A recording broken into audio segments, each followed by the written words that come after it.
Halo semua, kembali bersama Senyum Sehat Penuh Semangat Podcast bersama saya Ayu. Ingat nggak acara TV Friends ada episode si Rose bleaching giginya sehingga saat gelap giginya bersinar. Nah, hari ini kita akan bahas seberapa aman sih bleaching itu dengan Dokter Gigi Bambang Nursasongko.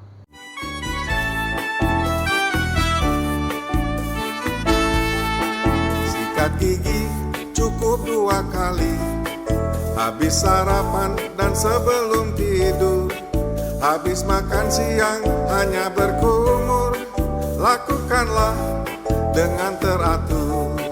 Lakukanlah dengan teratur.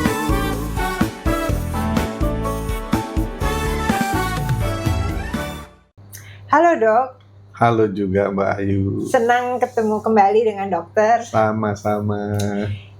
Saya mau bertanya tentang bleaching dok. Sebetulnya apa sih bleaching itu untuk gigi? Bleaching itu sebetulnya gini. Jadi mencerahkan warna gigi. Sama kayak baju kan. Kita bleach gitu ya supaya menjadi lebih cerah.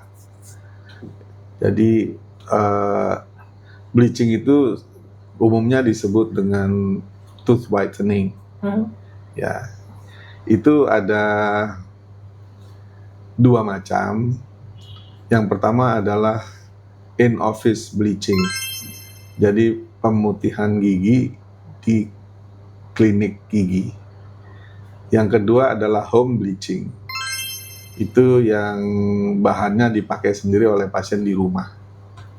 Ya, itu bahannya berbeda. Kalau untuk yang in-office bleaching, itu bahannya lebih keras dan berbahaya untuk gusi dan jaringan lunak mulut, sehingga perlu dilakukan oleh dokter gigi di klinik gigi.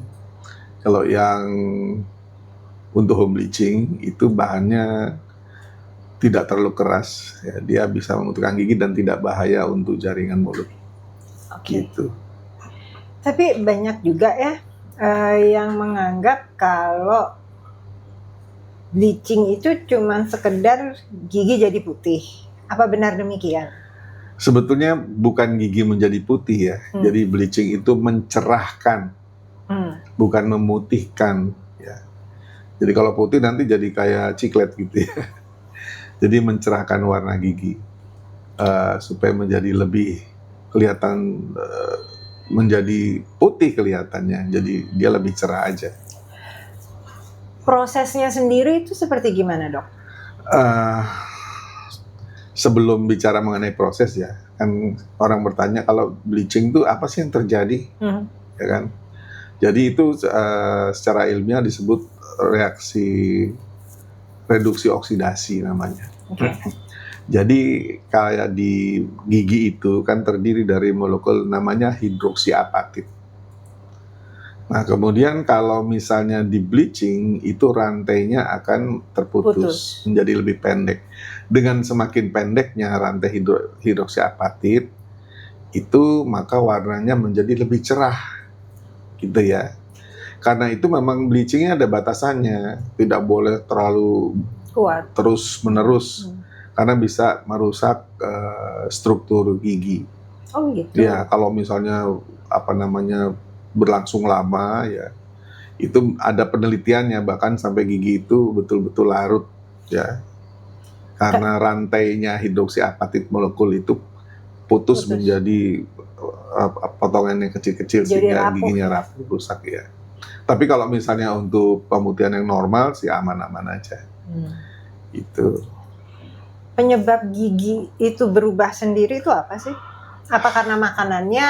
Apa karena jarang sikat gigi atau gimana? Jadi perubahan warna gigi itu bisa ada 2 ya, eksternal dan internal. Eksternal itu biasanya karena makanan-makanan yang berwarna yang nempel di gigi dalam waktu lama sehingga membuat lapisan. Kalau itu lebih mudah, biasanya kita poles saja bisa menjadi lebih bersih. Ya. Yang kedua dari dalam. Dari dalam itu juga bisa bermacam-macam penyebabnya. Bisa karena obat-obatan tadinya, atau memang karakter warna yang gini, yang memberi warna gigi itu sebetulnya bukan emailnya. Email itu jadi ini ya. Nah, gigi itu ada email dan ada dentin. Yang memberi warna itu ini bagian dalamnya. dentinnya, ya. Nah, dan ini bisa karena pertambahan usia, dentin ini selalu bertambah tebal. Karena di dalam ini pulpanya ini akan mengendapkan mineral sehingga dentinnya menjadi lebih tebal. Semakin tebal dentin ini, maka kesannya di luar menjadi semakin gelap. Karena email ini kalau dipisahkan dari dentin dia bening seperti kaca, gitu ya. Jadi penyebabnya adalah dentin. Nah, bisa juga karena dia minum obat misalnya jenis tetrasiklin ya, karena sakit pada waktu kecil biasanya dokter memberikan tetrasiklin kalau yang tidak memahami masalah ini ya. Karena tetrasiklin itu boleh dibilang nggak ada efek penolakan ya, alergi dan sebagainya, lebih aman dan lebih cepat diserap sehingga dokter cenderung memberikan tetrasiklin. Tapi akibatnya apa? Dia akan mengendapkan warna di dentin ini. Karena dentin ini kan banyak saluran-saluran kecil ya. Nah itu nanti masuk di sini, ya kan? Jadi mengubah warna dentin sehingga menjadi gelap gitu. Dan kalau karena tetrasiklin itu permanen ya? Permanen ya kalau karena tetrasiklin, kecuali kita lakukan bleaching. Itu pun kalau karena tetrasiklin ada derajatnya. Jadi perubahan warna itu ada sampai 4 derajat. Kalau derajat 1, derajat 2, ini kalau ini warna, tapi maksudnya derajat pewarnaannya. Kalau dia kemudian warnanya masih kuning sampai ke abu-abu muda masih bisa. Tapi kalau sudah bergaris-garis gitu ya. Bisa sampai garis-garis juga gitu? Bisa. Dan itu biasanya nggak bisa dilakukan bleaching. Mesti pakai veneer. Bisa pakai veneer gitu ya. Kalau itu cerita podcast yang lain lagi tuh kalau veneer. Nah, kalau misalnya dia gigi ini mati ya, ini kan membusuk ya. Jadi kalau kita lihat makhluk hidup aja kalau busuk makin gelap warnanya kan. Jadi ini sehingga ini gelap juga dan itu masih bisa dilakukan pemutihan ya atau bleaching dari dalam tentunya, bukan dari luar. Berarti kayak root canal gitu. Ya, nanti setelah selesai root canal baru dilakukan bleaching dari dalam dan itu bisa kembali normal warnanya seperti yang lainnya. Sebetulnya semua orang bisa giginya di bleach atau enggak? Dan bilang enggak, yang jenis gimana ya nggak boleh di bleach? Semua orang bisa selama dia masih hidup ya. Kalau apakah semua orang, bukan semua orang, semua kasus bisa di bleaching? Nggak semua kasus. Karena itu tadi kalau misalnya sudah terlalu gelap, kemudian ada garis-garis gitu ya. Sehingga kalau toh juga di bleach, nanti yang lebih terang akan tetap lebih terang. Jadi tetap aja bergaris gitu. Ya. Nah, jadi kalau sudah derajat 3 sampai 4 itu bukan nggak bisa tapi nggak ada hasilnya. Iya kan? Tidak sempurna hasilnya. Jadi mengenai warna gigi itu tidak hanya bergantung kepada warna gigi itu sendiri, tapi sangat bergantung kepada latar belakang.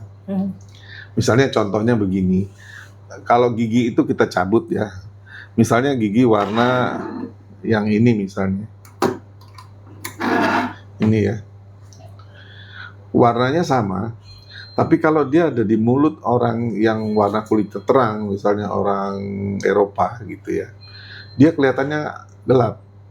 Jadi kalau misalnya gigi ini ada di mulut orang yang warnanya kulitnya gelap, misalnya orang kulit hitam, maka dia akan lebih cerah kelihatannya gitu. Jadi ini sangat subjektif gitu. Orang juga ada yang takut di bleaching karena takut sensitif atau gimana. Kalau tanggapan dokter sendiri gimana? Jadi gini, sensitif itu kalau bahan bleachingnya itu kena bagian dentin namanya. dalam bagian itu yang lagi. dalamnya ini ya. Hmm. Jadi yang terbuka misalnya gusinya turun, kemudian ada akar gigi yang terekspos ya. Nah itu kalau kena bahan bleaching tentu akan menjadi ngilu. Ya nggak kena bahan bleaching aja bisa ngilu. Makanya, ya. Jadi kalau misalnya dilakukan di klinik gigi, itu gusi dan permukaan akar gigi yang terbuka ditutup dulu, ya. Namanya itu dengan opal dam. Jadi dia pada waktu dipasang itu dia kayak gel, kemudian di sinar dia akan mengeras sehingga menutup gitu. Jadi kalau selama daerah yang terbuka itu tertutup, ya nggak akan terjadi. Tapi opal damnya itu permanen atau cuma saat itu pas ya, pengerjaan itu setelah aja? selesai dibuka. Gitu. Kirain itu permanen.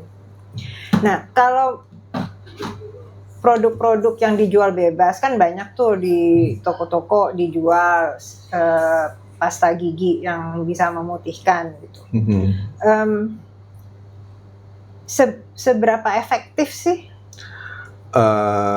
Kalau efektivitasnya itu ada penelitiannya ya.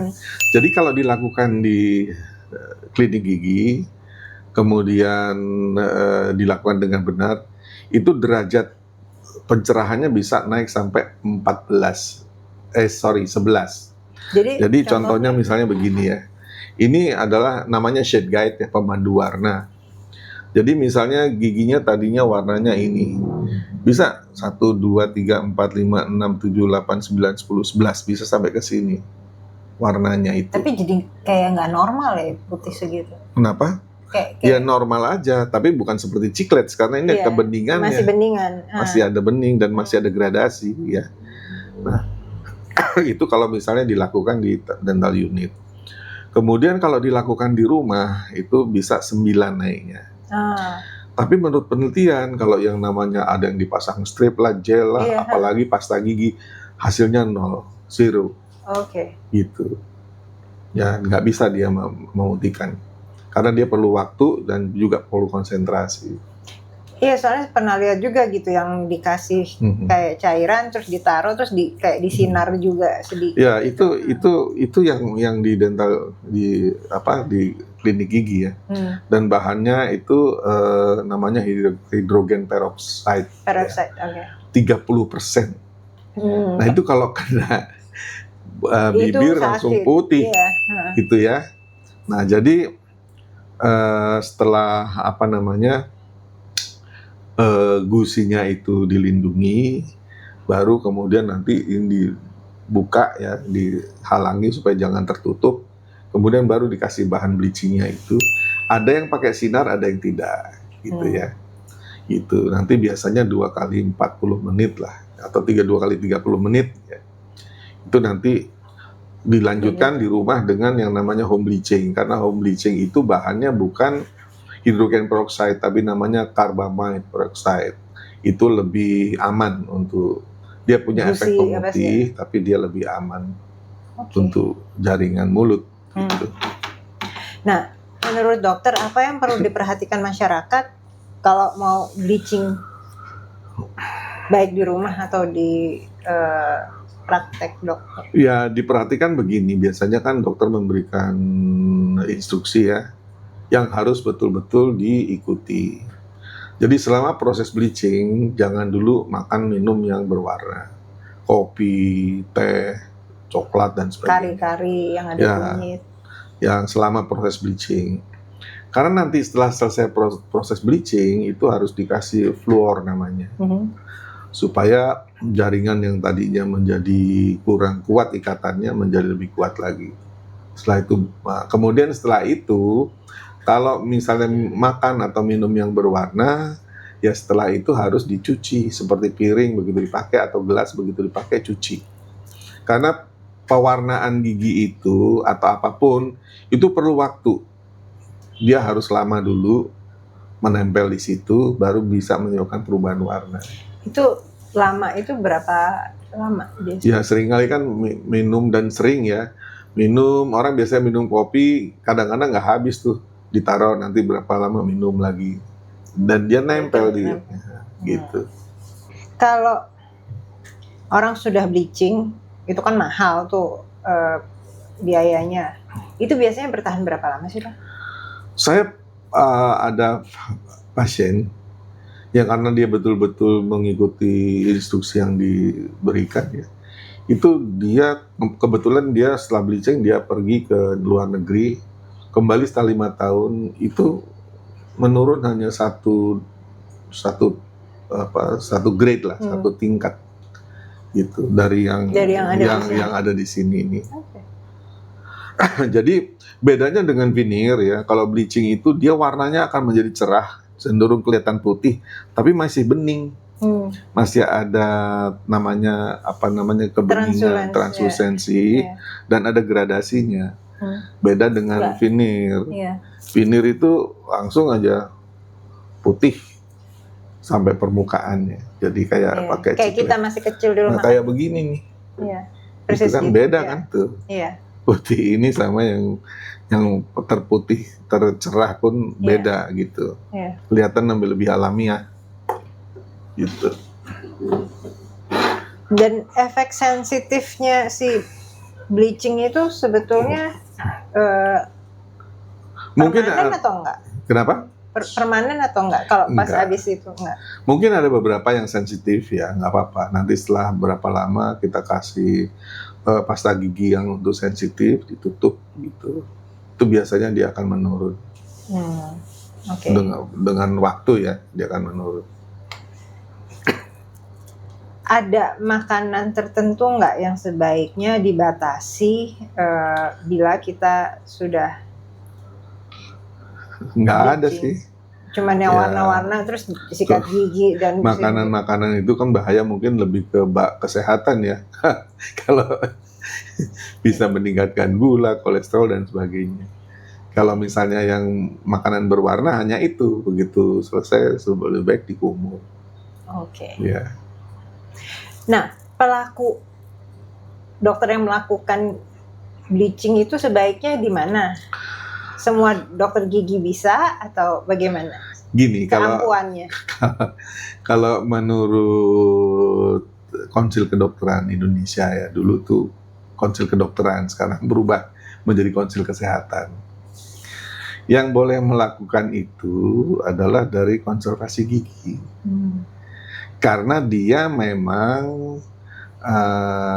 definisi keilmuan ruang lingkupnya itu adalah jaringan keras pulpa dan periradikuler. Jadi memang jaringan keras termasuk permukaan ini gitu. Nah, untuk prosto itu dia boleh melakukan bleaching, nggak semua gigi. Hanya gigi-gigi tertentu yang nantinya akan dibuat crown misalnya. Karena kalau crown itu giginya gelap kemudian langsung di crown, maka jadi gelap. Ya seperti kita melukis di kanvas yang gelap. Ya pasti akan kelihatan keluar gitu. Dan itu memang sudah harmonisasi di KKI mengatakan demikian. Gitu. Jadi kalau kita bicara mengenai aturan, mengenai kompetensi, yang punya kompetensi itu hanya itu. Jadi ingat ya teman-teman, sebaiknya pergi ke dokter konservasi gigi kalau mau bleaching. Karena masalah kompetensi ini gini, bisa belum tentu boleh. Iya. Ya tentu kita bicaranya bukan secara teknis ya, tapi secara hukum. Iya. Karena kalau dia melakukan pelanggaran kompetensi dan ada masalah hukum, maka konsekuensi itu harus ditanggung oleh yang bersangkutan gitu. Bahkan organisasi juga kolegium tidak bisa membela. Iya, karena emang sudah salah langkah. Ya, salah. Bukan kompetensinya dilakukan. Nah, terima kasih dokter untuk ilmu hari ini. Sama-sama, mudah-mudahan bisa mencerahkan dan memberikan manfaat. Semoga lebih banyak yang giginya tercerahkan. Amin. Sesudah ini. Senyum sehat, penuh semangat.